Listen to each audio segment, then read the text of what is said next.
नमस्कार दोस्तों, कैसे हो? आई होप कि आप सभी बढ़िया होंगे, जबरदस्त होंगे।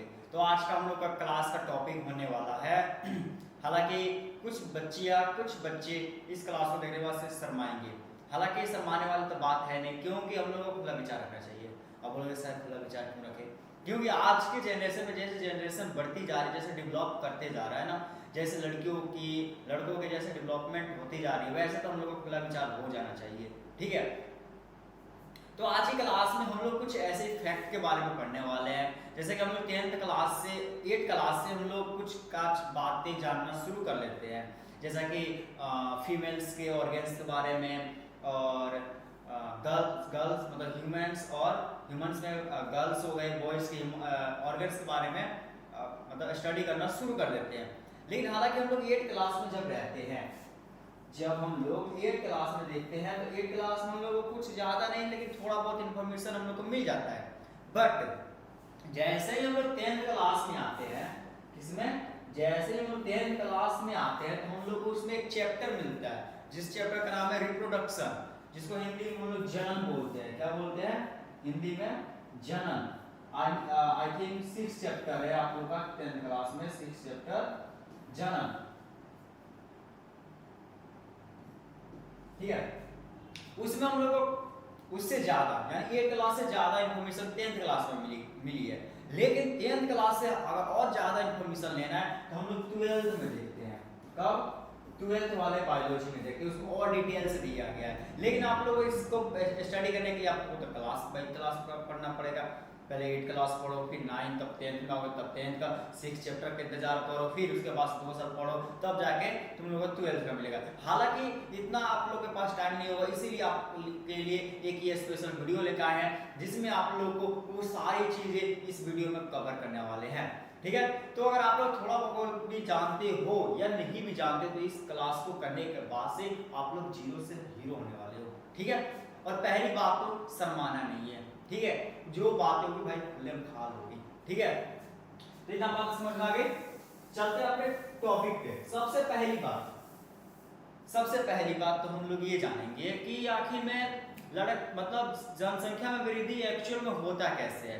देखो, सबसे पहली बात आप लोगों को बता दे कि कभी भी इंसानियत में कोई बोलता है ना कि इंसानियत मर गई। देखो भाई, सबसे पहली बात तो मनुष्य मरते हैं। कौन? मनुष्य मरते हैं, ना कोई प्रजाति। ठीक है, मनुष्य मरते हैं लेकिन प्रजाति कभी नहीं मरती। यानी कि जैसे कि मान लो कोई जादू परिवार से है भाई लोग, सबसे पहली बात तो आप लोग बता देंगे, किसी के भी कास्ट के ऊपर हम पर्सनली नहीं बोल रहे, बस एक्चुअल समझाने के लिए बोल रहे हैं, तो कोई भी दिल पे नहीं लेगा। जैसे कि मान लिया हम जादू परिवार के एक फैमिली से ले लें, इसके अंदर 5 फैमिली मेंबर है। इस 5 फैमिली मेंबर में से मान लेते हैं कि 5 की मौत हो गई। हालांकि भगवान की ऐसा हो ना, लेकिन एक समझने के अकॉर्डिंग मृत्यु हो गई, तो क्या ये जो इसका जादू परिवार, इसका जो प्रजाति था, क्या वो विलुप्त हो जाएगा? कभी नहीं, क्योंकि हो सकता है उस गांव में केवल 5 परिवार थे, हालांकि दूसरे गांव में भी तो जादू होंगे ना। तो दूसरे गांव में अगर एक भी जादू परिवार से है, तो वो आगे जा करके और भी जादू परिवार बना सकता है कि नहीं बना सकता है? आप बोलोगे कि बिल्कुल बना सकता है। 1 से भले 2, 2 से भले 3, ये तो हम लोग तो शुरू से सुनते आ रहे हैं, हालांकि देखते भी आ रहे हैं। और हम लोगों को बाबू, सबसे पहली बात तो कि जनसंख्या पे हम लोगों को जल्द से जल्द नियंत्रण पाना होगा। हालांकि 10th क्लास में नियंत्रण पाने की बहुत सारी उसका उपाय बताया गया है। ठीक है, लेकिन फिर भी लोग नहीं कर पा रहे हैं, लेकिन आगे जाकर हम लोगों को बहुत ही ज्यादा पछतावा होगा। ठीक है, क्योंकि पहले तो चाइना था, लेकिन चाइना को पीछे छोड़ के जनसंख्या में आगे भारत चल रहा है। बताओ, और चीजों में डेवलप नहीं कर रहा है, जनसंख्या में डेवलप कर रहा है। ये कोई क्या बोलते हैं, डेवलपमेंट थोड़ी ना हुआ। लगता है इंसानों के पास कोई और काम धंधा है नहीं, बस वही उसी में लगे पड़े हैं। ठीक है, चलो, तो जनसंख्या पर सबसे पहले हम लोग को नियंत्रण पाना बहुत ही बेशक जरूरी है। अब यहाँ पे बात ये आती है कैसे जनसंख्या बढ़ जाती है, कैसे क्या प्रोसेस होता है, क्यों होता है, तो ये तो नहीं बताएंगे ना, लेकिन कैसे होता है ये बता सकते हैं, ठीक है। तो सबसे पहली बात तो किसी भी जनसंख्या को बढ़ाने के लिए, किसी भी प्रजाति को या किसी भी जीव जंतु को अपने संख्या में वृद्धि करने के लिए उन लोगों पे एक प्रोसेस होता है, उन लोगों की एक प्रक्रिया होती है, जिस प्रक्रिया को हम लोग बोलते हैं बाबू रिप्रोडक्शन। अगर हिंदी में जानना चाहते हो तो इसको बोलते हैं जनन, रिप्रोडक्शन। क्लियर? अब रिप्रोडक्शन का अर्थ होता है, आई मीन अर्थ है, इसका डेफिनेशन बोल सकते हो कि वह प्रक्रम जिसके द्वारा जीवों में वृद्धि होती है उसे रिप्रोडक्शन बोलते हैं। यानी जीव अपने संख्या में वृद्धि करते हैं। मान लो अगर किसी फैमिली में एक हस्बैंड है, एगो हस्बैंड है और एगो क्या है वाइफ, हालांकि एक ही होती है, दो दो तो थोड़ी कोई रखेगा, एक घर वाली में बार थोड़ी ना रखेगा, ठीक है। तो एक हो गया हस्बैंड और एक हो गया हस्बैंड और एक हो गया वाइफ। अब इन दोनों की मतलब जब हस्बैंड वाइफ बोल दिया यानी कि शादी हो ही गया होगा, मान लेते हैं इन दोनों को आगे चल करके एक नन्हा सा बेबी हो गया, ठीक है, बेबी हो गया। तो बताओ यहाँ पे पहले तो लड़का का जब शादी नहीं हुआ था तब वो एक था, जब शादी हो गया तब दो हो गए, कुछ दिनों बाद कुछ महीने बाद उसके घर एक और नन्हा सा बेबी आ गया तो तीन हो गए। यानी कि इन लोगों की जनसंख्या में क्या हो रही है, वृद्धि हो रही है। अब जिस प्रक्रिया के द्वारा, जिस प्रोसेस के द्वारा इन लोगों की वृद्धि हुई उसी प्रोसेस को हम लोग बोलते हैं जनन, यानी कि रिप्रोडक्शन। क्लियर? अब ज्यादा डिटेल में नहीं जाएंगे क्योंकि हम लोग का टॉपिक चेंज हो जाएगा, ठीक है। क्लास में हम लोग उसको अच्छे से कवर करेंगे, ठीक है। इतना समझ में आ गया? चलो अब चलते हैं अपने टॉपिक्स पे। तो सबसे पहली बात कि जनसंख्या को वृद्धि करने के लिए सबसे पहली बात दो को विपरीत लिंगों की आवश्यकता होती है। फर्स्ट ऑफ ऑल एक तो हो गया लड़का का, लड़का नहीं पुरुष, ठीक है, पुरुष, और एक क्या होता है स्त्री। इंग्लिश में भी बता देते हैं, इंग्लिश भी आप लोगों को जानना बहुत ही ज्यादा जरूरी है। ये मेल हो गया, ये हो गया फीमेल। क्लियर?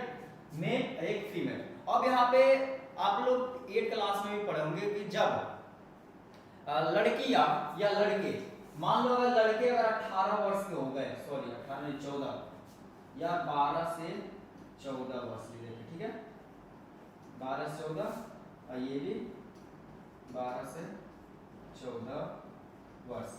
अब जब 12 से 14 वर्ष में जब प्रवेश करते हैं लड़कियां या लड़के, तो उन लोगों के शरीर में बहुत सारे परिवर्तन आना शुरू हो जाती है। उस अवस्था को हम लोग किशोरावस्था बोलते हैं, जिसमें लड़कों के अंदर स्पर्म बनना, लड़कों के अंदर क्या चीज बाबू, तो स्पर्म बनना, और क्या चीज, आवाज भारी हो जाना। ये जो आवाज है वो भारी हो जाता है, आवाज भारी होना, और दाढ़ी आना, बाल आना, मतलब बहुत सारे अंगों में बाल आना। ये सारी चीजें क्या होती है, चेंजेस होती है। कब? तो 12 से 14 वर्ष में एंट्री करने के बाद लड़कों में, और फिलहाल में लड़कियों में देख लेते उसको भी। क्लियर आप लोगों को दिख रहा है कि नहीं? सबसे पहली बात तो ये है ना कि आप लोगों को क्लियर दिखना भी चाहिए, ठीक है। चलो आई होप कि आप सबको क्लियर दिख रहा होगा। अब लड़कियों में देख लेते हैं। लड़कियों में सबसे पहले तो लोग के स्थान में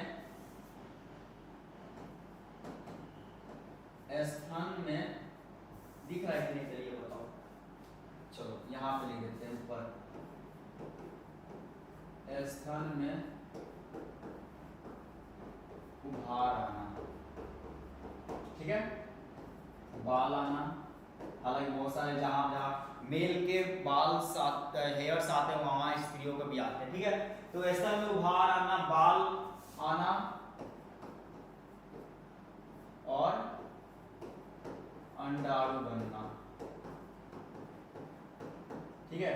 ये होती है किसमें, फीमेल में 14 वर्ष और 12 से 14 वर्ष में प्रवेश करने के बाद। आई होप कि ये टॉपिक समझ में आ गया होगा इजीली कि 12 से जब लड़का अगर 12 से 14 वर्ष में एंट्री जैसे करता है तो उसके अंदर ये सारी चेंजेस आती है, स्पर्म बनना, आवाज भारी होना, दाढ़ी मूंछ आना और बाल आना, हालांकि और भी चेंजेस होती है।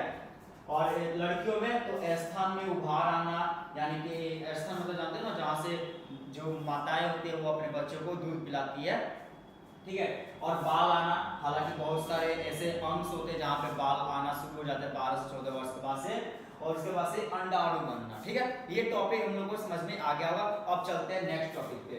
तो अगला जो टॉपिक हम लोग का होने वाला है वो होगा जो कि लड़का से था, पुरुष, पुरुष और एक तरफ स्त्री, क्लियर।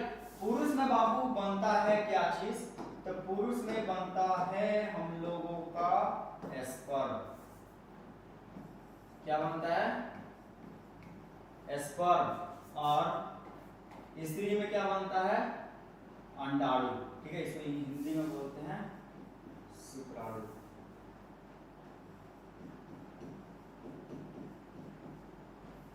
और ये हो गया एक्स, ठीक है, यानी कि अंडाणु, क्लियर। लड़का में बनेगा स्पर्म यानी कि शुक्राणु, लड़की में बनेगा अंडाणु यानी कि एक्स, एक मतलब अंडा जो होता है वो, ठीक है। और यहाँ पे क्या हुआ, जैसे मान लो तो अच्छा, अगर एक क्वेश्चन पूछते हैं आपसे, जैसे कि ये बताओ, एक लड़का है जो कि 10 साल का है, एक लड़की है जो कि 9 साल की है, ठीक है। क्या इन दोनों में जब शादी कराएंगे तो क्या इन दोनों से एक नया बेबी बन सकता है, यानी क्या ये लोग एक बच्चे को जन्म दे सकते हैं, तो इसका जवाब होगा नहीं। क्यों नहीं, क्योंकि हम लोग अभी पढ़े कि 12 से 14 वर्ष में एंट्री करने के बाद उन लोगों में स्पर्म बनना और एग्स बनना शुरू होता है। तो यहाँ से एक बात तो हम लोगों को समझ में आ रही है कि अगर लड़का और लड़की 14 या 15 साल की हो गई है तो उन लोगों के अंदर सेक्सुअल करने की क्षमता होने लगती है, शुरू होने लगती है। आई थिंक उन दोनों के विपरीत लिंगों में आकर्षित होना भी शुरू हो जाए। जैसे कि अगर हम लड़के हैं तो लड़की की तरफ होंगे अट्रैक्ट, और लड़की अगर होगी तो लड़के की तरफ, यानी विपरीत लिंग की तरफ अट्रैक्ट होना शुरू हो जाते हैं, ठीक है, किशोरावस्था में। तो यहाँ पे मान लेते कोई लड़का था जो कि मान लो 19 साल का है, कोई लड़की है 18 साल की या 17 साल की, ठीक है, वर्ष, ये भी वर्ष, ठीक है।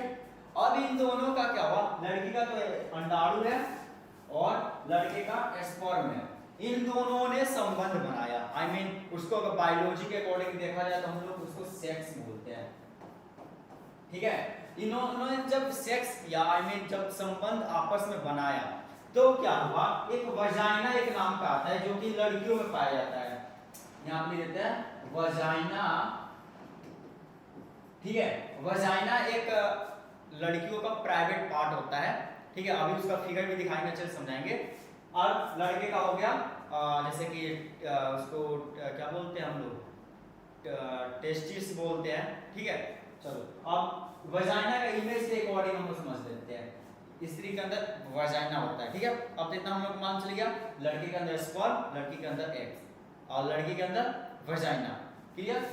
अब हम लोग देखने वाले हैं फिगर के साथ। यहाँ पे आप लोगों को एक फिगर दिख रहा होगा जिसको हम लोग वजाइना बोलते हैं, यही वजाइना है, देखो यहाँ पे ये आप लोगों को जो बोर्ड पे दिख रहा है ये वजाइना है, वजाइना, ठीक है। आइए आप लोगों को जो ऊपर जो साइड में आप लोगों को यहाँ पे दिख रहा है, ये जो सॉरी ये आप लोगों को जो चीज दिख रहा है इसको हम लोग क्या बोलते हैं, कैसे स्पर्म जाता है, कब कैसे मालूम चलता है। तो सबसे पहली बात आप लोगों को बता दे कि जब कोई क्या चीज, जब कोई पुरुष सेक्स करता है, आई मीन संबंध बनाता है, तो उसके अंदर से स्पर्म रिलीज होता है, ठीक है। सबसे पहली बात कि जब कोई भी लड़का अगर सेक्स कर रहा हो, आई मीन संबंध बना रहा हो, तो उसके जो प्राइवेट पार्ट है उसमें से स्पर्म रिलीज होता है, और वो आखिरी चरण होता है उसके संबंध बनाने का।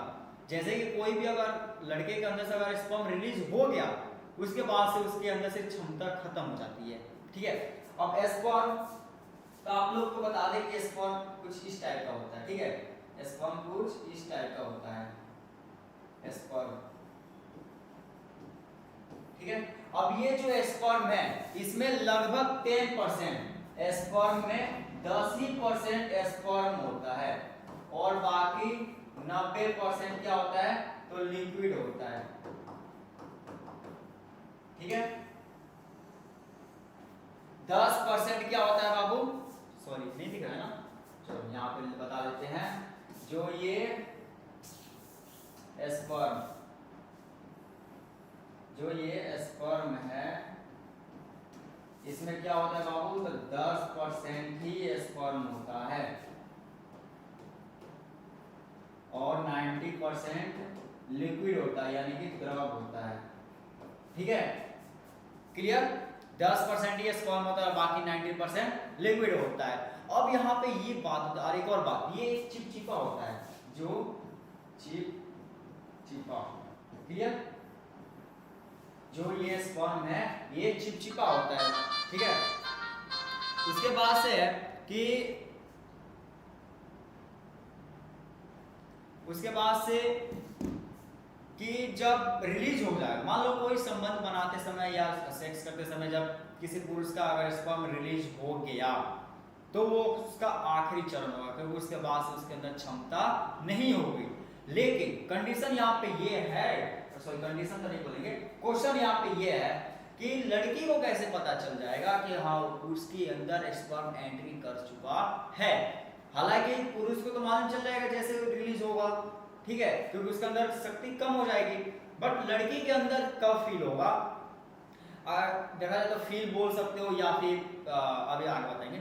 तो जैसे कि समझते हो, जैसे कि मान लो गर्मी के रूम में बैठे हो, गर्मी वाले रूम में बैठे हो, जैसे बाहर निकलो तो हल्का से एकदम ठंडी ठंडी हवा बहती है, एकदम देह एकदम ठंडा जैसा हो जाता है, तो सेम वही फील होता है लड़कियों को, एकदम ठंडा ठंडा अंदर लगता है जब स्पर्म जब अंदर की तरफ जाता है तब। अब यहाँ पे फिगर में आप लोग को दिखा दे, जो ये वजाइना है और ये रहा स्पर्म, क्या रहा स्पर्म, जब यहाँ से स्पर्म इसके यहाँ से जाता है, ये है हाइमन, ये ही हाइमन है जिसको ज्यादातर हालांकि लड़की मतलब गांव में या फिर कहीं पे बोलते हैं हम लोग सील, इसको हम लोग बोलते हैं, क्या चीज बोला जाता है, सील।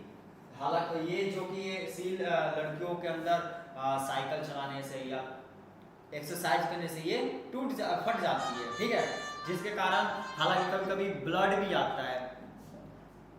चलो, तो जब ये स्पर्म जो है यहाँ से जाता है, एंट्री करता है, यहाँ पे ये वजाइना है, ठीक है, तो जब एंट्री करता है, एंट्री करेगा, यहाँ से एंट्री करेगा और यहाँ से दो इसका मुंह है, एक तो इधर से आ सकता है, एक इधर जा सकता है, क्योंकि अंडाणु दो को अंडाशय होता है, दो को अंडाशय होता है, ठीक है। अब दोनों अंडाशय में किधर भी वो जा सकता है, क्योंकि दोनों तरफ भी अंडा बनता है, यहाँ पे भी अंडा बन सकता है, यहाँ पे भी अंडा बन सकता है। लेकिन आप लोग से बता दें कि जो स्पर्म होता है वो करोड़ों की संख्या में बाहर निकलता है। तो मान लो करोड़ों की संख्या में बाहर निकला तो क्या करोड़ों बच्चे हो जाएंगे? पागल हो क्या?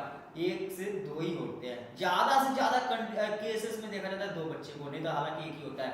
यानी कि करोड़ों तो स्पर्म निकलते हैं पुरुष के प्राइवेट पार्ट से, लेकिन एंट्री भी करते हैं। ऐसी बात नहीं है कि एंट्री नहीं करते होंगे, बाहर ही मर जाता है, ऐसी नहीं है, बात नहीं है। अंदर एंट्री करते हैं, एंट्री करने के बाद हो सकता है कोई हाइमन की थैली में फंस जाए, कोई वजाइना वाले पार्ट में फंस जाए, कोई आगे जाके, मतलब ऐसे करते करते सारे नष्ट हो जाते हैं, बचता है केवल एक।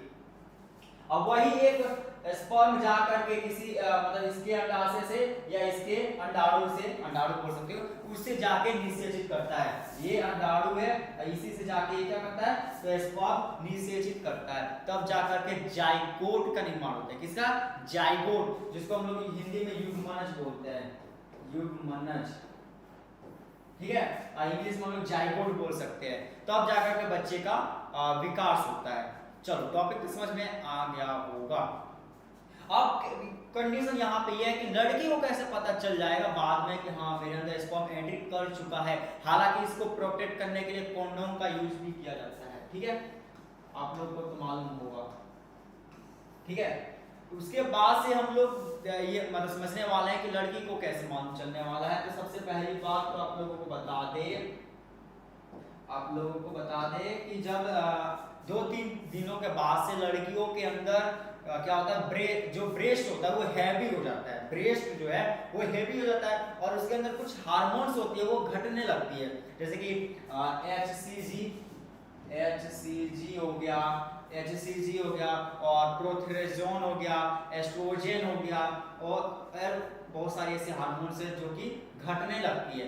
ठीक है, तब जाकर के लड़की को भी एहसास होने लगता है कि हाँ जो स्पर्म वो एंट्री कर चुका है। नहीं तो उसके लिए एक किट भी आता है चेक करने के लिए, मेडिकल स्टोर पे भी मिल जाता है। और एक और क्वेश्चन आप लोगों को डाउट में रहता है कि सर मतलब संबंध बनाने के लिए कौन सा टाइम होना चाहिए, कौन से डेट को हम लोग कर सकते हैं तो सेफ हो सकता है, कौन से डेट को अनसेफ हो सकता है। अगर उस समय अगर आप लोग संबंध बनाते हो तो प्रेग्नेंट होने का चांसेस ज्यादा होता है। तो सबसे पहली बात तो जब लड़की के पीरियड चल रहा हो, ठीक है, लड़की का जब पीरियड चलता है ना तो उसके 7 दिन पहले, ध्यान से समझना,